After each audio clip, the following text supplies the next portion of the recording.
Joining us now is OjyOkpe with stories trending around the world. Good morning, Dr. Abati. How are you this morning? I can see you had a great weekend. I did. I know you were stalking me. Good morning, Ayo. How are you this morning? Perfect. Good morning, Rufai. Morning. All right. We need to explain the meaning of stalking. Yes, I'll tell you after the show. No worries. Well, all right. Good morning to you, viewers. Here are some of the stories that are trending across the globe.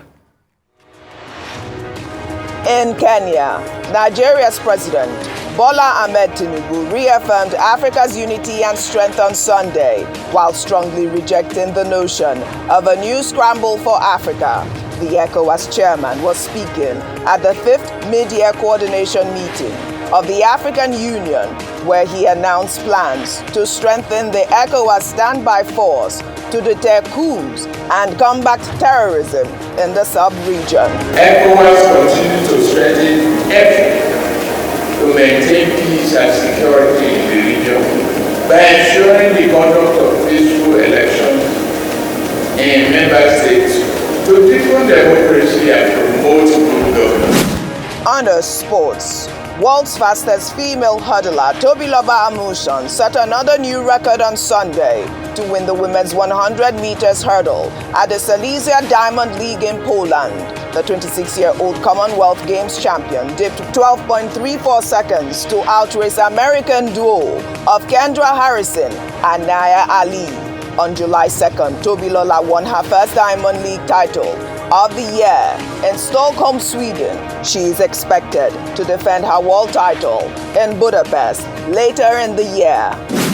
Then, world number 1 Carlos Alcaraz ended Novak Djokovic's long reign at the All England Club to win his first Wimbledon title on Sunday. The 20-year-old Spaniard beat the 7-time champion to become the youngest man to lift the Challenge Cup since 18-year-old Boris Becker won the second of his 3 Wimbledon titles in 1986.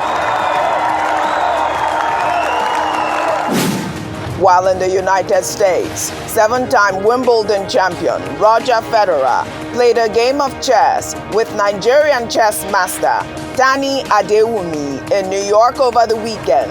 The 12-year-old chess champion, whose family had fled Nigeria for the United States over the Boko Haram crisis, made headlines after winning the 2019 New York Chess Championships while living in a homeless shelter on religious asylum before the exhibition match began.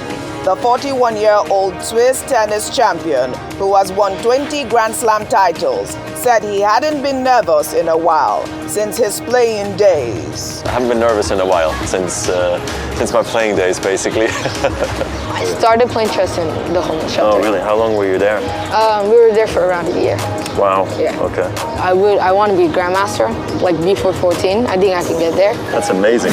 Finally, under entertainment, Nigerian singer and songwriter Victory Bakara won the 8th edition of the Nigerian Idol singing competition on Sunday after 8 weeks of thrilling performances and highly competitive episodes. Victory beat his fellow top 2 finalists and first runner-up to win the coveted grand prize, which includes 35 million naira in cash, a brand new SUV, an all-expense-paid trip, and a music record deal. The show finale began with a group performance from all contestants alongside the judges, including multiple award-winning musicians, D'banj and Simi. You can move a mountain, you can break rocks. You could be a monster. Well, congratulations to Victory. Victory is victorious. Well, all right, let's begin what's trending. With reactions trailing the submission by President Bola Ahmed Tinubu requesting the election tribunal to dismiss the petition seeking to nullify his election on the grounds that he did not secure 25% of lawful votes cast in the Federal Capital Territory. The president, in his final written address against the 2 petitions filed by the candidates of the Labour Party, Peter Obi, and his counterpart of the People's Democratic Party, Atiku Abubakar, warned that nullifying the February 25th elections on the grounds that he did not secure 25% of the lawful votes cast in the Federal Capital Territory could lead to absurdity, chaos, anarchy, and alteration of the very intention of the legislature. Tinubu also stated that the two petitions seeking the nullification of his victory are not familiar with the country's electoral laws. Rufai, I'm coming to you, but let me take Carlos' tweet, because this is actually the bone of contention, because as you recall, our sister publication This Day put out a tweet, with that statement, and it's garnered more than 2.5 million comments. Well, Carlo wrote, the president of the largest economy in Africa is telling foreign investors that if the courts in a legal ruling in his own nation remove him from office because he failed to meet the conditions set by his nation to become president, there will be anarchy and chaos. In essence, if he is allowed to break the law and remain in office in contravention of the legal rules of his nation against the oath of office he took, there will be no chaos and anarchy. Over to you, Rufai. I'll take, people became lawyers on Twitter yesterday, giving their own different interpretation. Dr. Bati, I heard your interpretation this morning. Rufai. For me, it is the court, the Presidential Election Tribunal, that will rule on the interpretation of the 25%. Yes. Whatever they come out with, for or against, I don't think interpretation of the laws of the country will cause any anarchy. Absolutely not. Fanning the embers and everything. I know that statement was from the depositions of his lawyer, President Tinubu's lawyer, Wole Olanipekun, because they are having their final depositions in before they make a judgment on it. It is for him to make his case. You can say he was making his case while he was arguing, but it is the court that will rule, and whatever the court rule, there's not going to be anarchy. I've heard a lot of people argue and said, oh, yes, the court of public opinion and all of that, it reads the body and temperature of the nation. The law is the law. If it rules for or against, the law will reign supreme. And it's not happened before, blah, blah, blah, blah, blah, blah, blah. Those are just conversations. Because it is still the courts that will rule. All we can call on the judiciary to do is to stand tall. Across board. Yes, opinions are divided for and against and all of that. But we need to be able to build a country where the rule of law will stand tall. Because we don't do it for ourselves. We also do it for the way other countries see us. And when they see we have a weak judiciary system, what happens? That investors will not want to come. So the judiciary should also know that they are not only ruling based on the law now, they are also ruling based on what will become the outlook of Nigeria. So they will be the one to determine this 25%. We've never had a time where we've tested it. People can only make other inferences, like, they've cited a part of the constitution that says, treat it as long as though it's this, it's that, and all of that. You can have all the legal jargons. But it is when the court rules, conjunctively or disjunctively, you can look at the narrative. All we should now do is not to heat up the polity. Let us wait for the court to rule. And let's not also forget, after the court rules, there's also a Supreme Court there. Yes, absolutely. After this judgment, let us remember the fact that Nigeria will continue to exist. And Nigeria will continue to grow. But the question is, how do we see ourselves after things like this? That's what matters the most. Yes. And in building a country, it is a collective work. Right. Albeit the British coupled this country together in 1914. They started the process in 1906 after coupling the Lagos colony and the Southern Protectorate. And 1914 they add the Northern Protectorate to it. You can say all of that. But the truth has to be said, Nigeria will continue to move. Absolutely. After this judgment, after the consequence of this judgment. Yeah. But all we should do is try as much as possible to deepen the rule of law and make fairness and justice be the order of the day. The court will rule based on the evidence in front of it, and it's already making its decisions. When it makes it, Nigerians will know. All right, Dr. Bata, I'd like your interpretation again in terms of what Tinubu's counsel wrote in that final submission. I understand that, anarchy can be interpreted in different ways, but I'll just take one more tweet of people that were trying to clarify Tinubu's win. This is from Pastor Okezie, who wrote, Tinubu got 25% in 29 out of the 36 states and FCT. Atiku got 25% in 21 out of the 36 states and FCT. Peter Obi got 25% in 17 out of the 36 states and FCT. Nigeria has 37 subnational entities, 36 states and FCT. Only President Bola Ahmed Tinubu met this constitutional requirement 24 out of 36 states and FCT, and having the highest number of votes cast, he was declared winner and returned elected by the constitutional body, aka INEC. What is difficult to understand here? Dr. Abati. Okay, a number of clarifications. I think people must refrain from reading headlines and from headlines jumping into conclusions. That it misleads a lot of people. Because you see a headline in the newspaper, you see chaos, you see anarchy, you just conclude and you start talking. Courts of law don't take their decisions on the basis of public opinion. You're right. Even if the judges themselves are members of citizens. They act on the basis of jurisdiction and the rule of law. And at the highest level, the Supreme Court has its own original jurisdiction. And the courts exist also as modulators, as stabilizing forces, even as they discharge their functions under the Constitution. That's number 2. Number 3 is that, look, the principle in law is that you must hear the arguments from all parties to a matter. In this particular case, you have the PDP going to court with Waziri Atiku Abubakar. You have the Labour Party going to court with Mr. Peter Obi. And if we just collapse what they were asking for, they're saying that Section 134 2B must be read to mean the reference to the Federal Capital Territory means that whoever will become president must score 25% in the Federal Capital Territory. And that Tinubu, having not obtained up to 25%, is not qualified to be president. Now, he got 19% in the Federal Capital Territory. 2, they said the matter in the U.S. District Court, that he had been indicted or convicted, whatever, and because of that, he should be disqualified. 3, one of the issues they raised was about Shetima, his running mate, who they said was a dual candidate, having, been chosen as a senatorial candidate in his home state of Borno. Those were the basic 3 issues. So they gave their, they filed their defense, they called their witnesses, total of 40 in law. And the court gave counsel to Tinubu and the APC to submit their written address within 10 days. And that's precisely what, Wole Olanipekun, who is lead counsel to the APC and Tinubu group, did. And he just took all those issues raised by, the 2 major, the petitioners, one by one, and he debunked them. I tried to give a summary earlier on. He said, for example, Section 134(2)B, cannot be read disjunctively, that it must be read conjunctively. Because to do otherwise is to misinterpret and misrepresent the intention of the framers of the Constitution.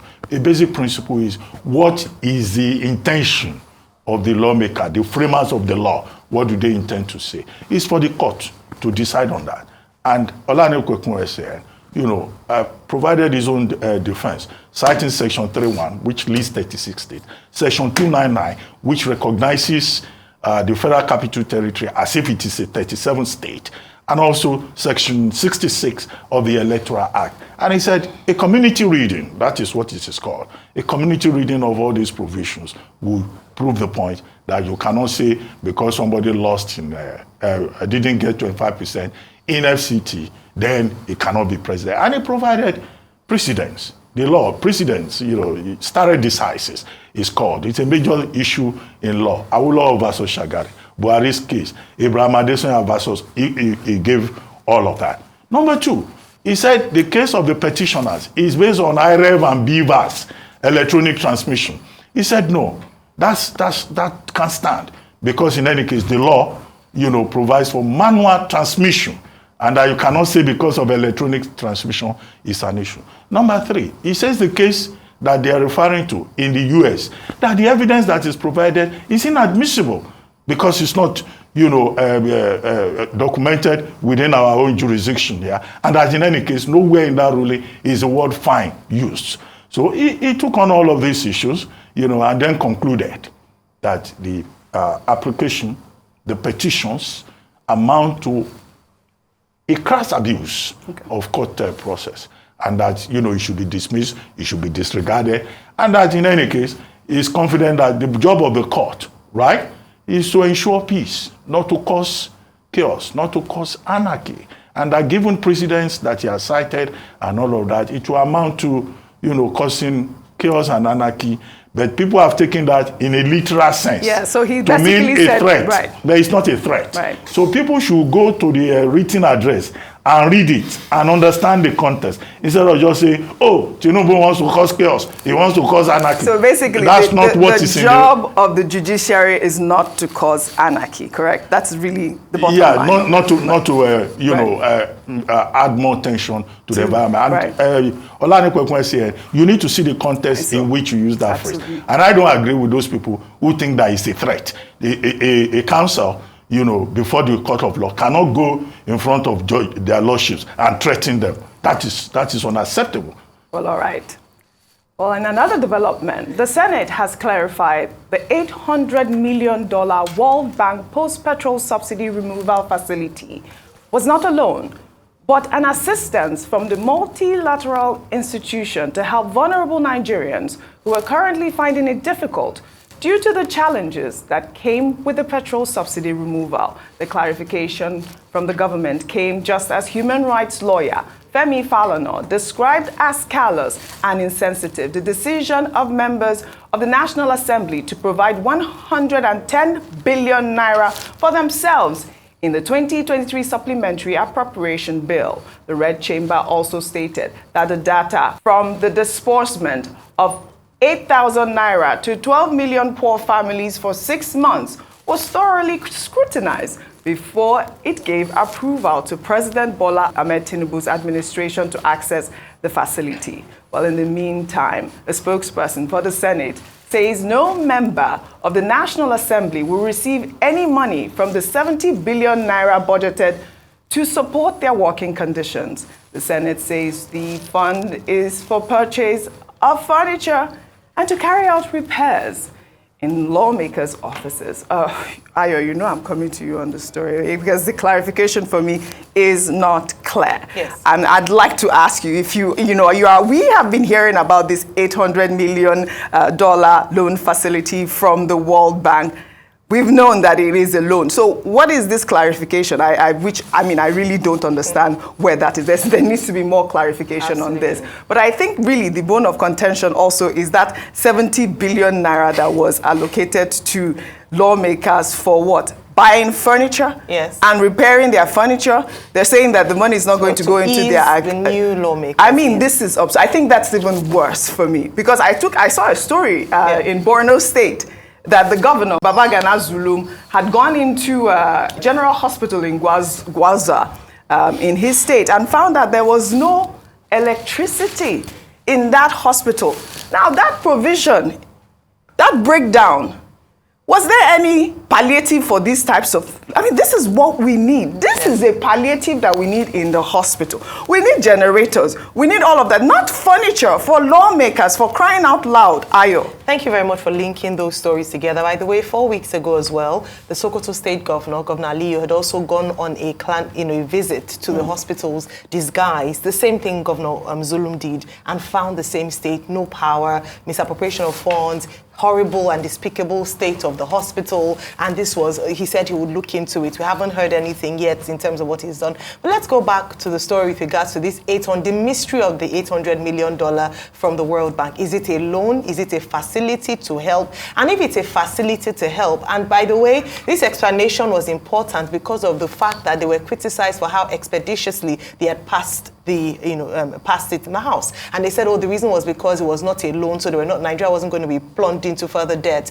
It was money that had been earmarked to support the removal of subsidy in Nigeria, hence why it was passed. However, they say that there's no free money even in Freetown. I would like to ask the lawmakers to give us details in terms of were there any conditions to this facility that was given to Nigerians, or is it a is it money that was given with no strings attached? We need to be clear, because unfortunately this clarification has even brought up even more questions. We know how the World Bank operates. They are not a charity organization. They often don't go, yes, they might give to further causes like gender parity and the likes, but in terms of bailing countries out, it'd be important to understand so that we're clear that is this a loan or is this just goodwill? Then the other part in terms of the money, 70 billion naira, you've said it. In terms of the 8,000 naira, look at that side by side, the money allocated to poor Nigerians, 12 million families, and that is out of, saying it will reach up to 60 million people. That is still shortage of the 133 million Nigerians who are said to be living in multidimensional poverty. Beyond that, you're sharing 70 billion naira to the National Assembly to support the working conditions. They haven't started work yet, at least the 10th National Assembly, in terms of fully said work, and they are getting this largesse of 70 billion naira. It begs to question, because it is not reflective of the state of the nation. Absolutely and not. That's what people criticize again and again the government for. We are talking about a cut in cost of governance. We need to tighten our belt, but it seems that it's only the people who have to tighten their belt, whilst the National Assembly, members of the House, it's business as usual. It's not business as usual. No. We're saying that things are hard, things are difficult, and therefore they ought to also tighten their belt. Like you mentioned, great recommendation. Let that money, I hope the House of Assembly members themselves morally would speak out against this and say they want to donate the money that is meant to come to them for repairs to hospitals like the ones in Sokoto, like the ones in Borno State, to improve their lot. Exactly. Well said, Ayo. We don't have enough time for the next story, so I'd like your contribution on both. No, just a brief clarification. Okay.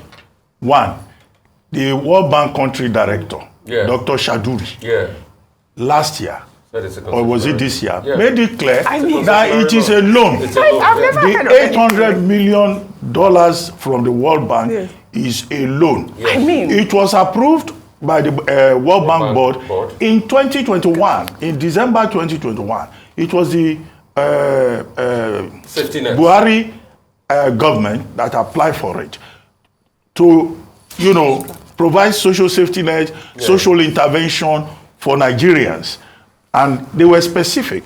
This $800 million at that time was meant for this same cash transfer to Nigerian households. Absolutely. The World Bank has made it very clear. So, I don't know. This is why people laugh at us. A whole senator who speaks for the Senate, he doesn't even know what is going on. Just advertising ignorance. How do these kind of characters get a chance to speak for anybody in any important forum? And when you take money, you will pay. Zainab Ahmed, the former Minister of Finance, has made it clear that the World Bank is going to give this money in tranches. In fact, the Buhari administration was planning to write to the Senate for approval, but they held onto it. And that is why it is this Tinubu administration that has not gone ahead to apply to the Senate for its own approval. And I keep telling people, this money, the senators approving it, they have borrowed the money on behalf of all of us. So, and we are the ones who will pay it back. I want to take Rufai's comment so we can end the show quickly. You can see how our senators lie to us. Oji, that thing is as a loan gets. It's a loan. See, it's at interest rates 2.5% for 30 years. That $800 million is at interest rates 2.5% for 30 years. The interest rate was quite low, very concessionary loan, but for 30 years, payment regime at 2.5%. So it's a loan. They should stop deceiving and lying to us. And we have to pay back. Well, I guess that's all we have. Yes. Even our grandchildren will need the debts. This is the problem, and we have to pay back. So this palliative, please, we need to distribute it properly. They need to go to these hospitals and all of these places. But before they speak, this your government officials. let them at least do small research. All right. Well, all right. Just to come and tell us. I'd like to thank you all for your great analysis on what's trending today. Well, that's all I have for you on What's Trending Today. I'll see you all tomorrow.